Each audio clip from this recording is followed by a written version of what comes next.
ალბათ ყველას გაგვიგია სიტყვა ინსულტი, ანუ ტვინის შეტევა.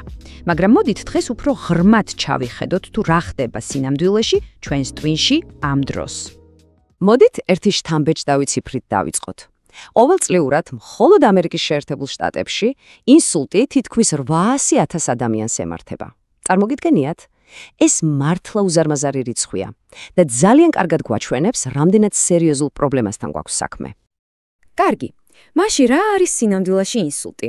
მოდით საფუძვლებიდან დავიწყოთ, იმ მთავარი ფაქტებით, რაც ყველამ უნდა ვიცოდეთ. ძალიან მარტივად რომ ავხსნათ, ინსულტი, ასე ვთქვათ, ტვინის შეტებაა. ეს ხდება მაშინ, როცა ტვინის რომელიმე ნაწილს სისხლი აღარ მიეწოდება. ხომ წარმოგიდგენიათ, სისხლის გარეშე უჯრედები ვეღარ იღებენ ჟანგბადს და საკვებ ნივთიერებებს და იწყებენ კბდომას. ამიტომაცაა ყოველი წამი ოქროს ფასი. კარგით, მოდით გავარკვიოთ. ინსულტის, ასე ვთქვათ, ორი მთავარი სცენარი არსებობს. პირველს იშემიურს ვეძახით, ეს ის შემთხვევაა, როცა სისხლძარღვი რაღაცით იხშობა, იბლოკება და სისხალი ტვინამდე ვეღარ მიდის. მეორე კი არის ჰემორაგიული, როცა სისხლძარღვი სკდება და სისხლი პირდაპირ ტვინში იღრება. ანუ რომ შევაჯამოთ, ერთი არის ბლოკირება, მეორე კი სისხლდენა. საინტერესოა ისიც, რომ შემთხვევების აბსოლუტური უმრავლესობა, დაახლოებით 85% სწორედ იშემიურია, ანუ ბლოკირებით გამოწვეული. ეს ძალიან მნიშვნელოვანი დეტალია, რადგან მკურნალობის სტრატეგიაც უმეტესწილად სწორედ ამ ტიპის ინსულტზეა მორგებული. კარგი, მოდით ვისაუბროთ რისკებზე. ვინ არის ყველაზე მოწყვლადი?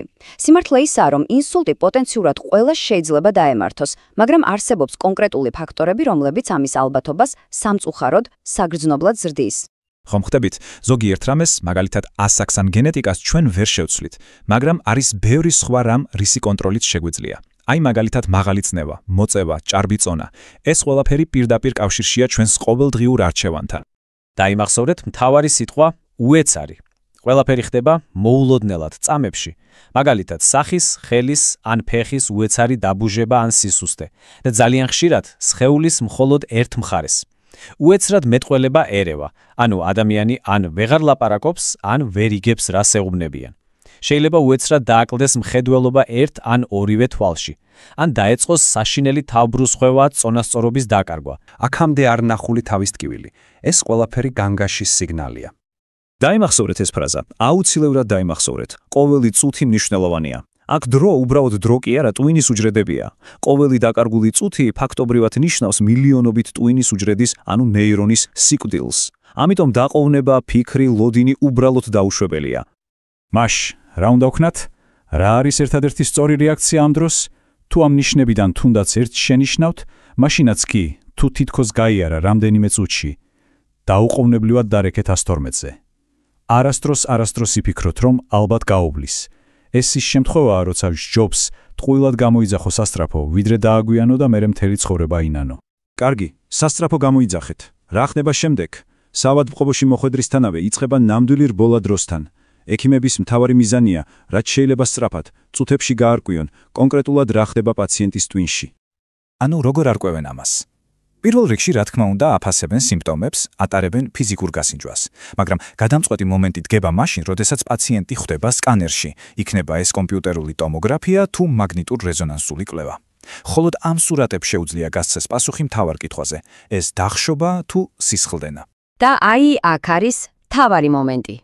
მკურნალობა მთლიანად დამოკიდებულია იმაზე, ინსულტი დახშობამ გამოიწვია თუ სისხლდენამ. მიზნები აბსოლუტურად განსხვავებულია. ერთ შემთხვევაში სისხლის ნაკადი უნდა აღვდგინოთ, მეორეში კი სისხლდენა შევაჩეროთ. როდესაც საქმე დახშობას ეხება, ექიმებს ორი მთავარი იარაღი აქვთ. პირველი, ეს არის სპეციალური ძალიან ძლიერი მედიკამენტი, რომელიც თრომბს შლის. მეორე, უფრო თანამედროვე მეთოდი კი არის პროცედურა, როდესაც ქირურგები პირდაპირ სისხლძარღვში შედიან და ფიზიკურად იღებენ ამ თრომბს. მაგრამ თუ პრობლემა გაჟონვაა, ანუ სისხლდენა იქივე წამალი კატასტროფულ შედეგს მოიტანს.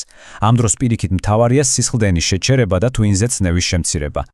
როცა ყველაზე კრიტიკული მომენტი გადაივლის, ბრძოლა არ სრულდება. არა, ის უბრალოდ ახალ ეტაპზე გადადის. ეს არის აღდგენის გზა, რომელიც უფრო მარათონს გავს, ვიდრე სპრინტს. ინსულტის შემდეგ ცხოვრება, რა თქმა უნდა, სავსეა გამოწვევებით, მაგრამ თანამედროვე რეაბილიტაცია ნამდვილად ეხმარება ადამიანებს, რომ დაკარგული უნარები დაიბრუნონ. და აქ უნდა გვახსოვდეს, რომ ორი ერთნაირი ინსულტი არ არსებობს. შესაბამისად, აღდგენის გზაც ყველასთვის ინდივიდუალურია. ამ პროცესში, როგორც წესი, სპეციალისტების მთელი გუნდია ჩართული, რომლებიც ადამიანს ეხმარებიან დაკარგული უნარების აღდგენაში. ძალიან მნიშვნელოვანია გვესმოდეს, რომ აღდგენა მხოლოდ ფიზიკურ ვარჯიშებს არ ნიშნავს. ინსულტი უდიდესი ემოციური სტრესია. ამიტომ მეგობრებისა და ოჯახის წევრების მხარდაჭერას ამ დროს სასიცოცხლო მნიშვნელობა აქვს. ეს სიტყვები კარგად აღწერს რეაბილიტაციის პროცესს. უნდა მიიღო ის ფაქტი, რომ აღდგენას დიდი შრომა და რაც მთავარია, ბევრი დრო სჭირდება. და აუცილებლად უნდა აღნიშნო ყოველი თუნდაც პატარა წინ გადადგმული ნაბიჯი. და ბოლოს მინდა დავასრულო ამ ძალიან იმედისმომცემი გზავნილით. ისწრაფეთ ახალი ნორმალური ცხოვრებისკენ და არ დაგავიწყდეთ საკუთარი პროგრესის აღნიშვნა.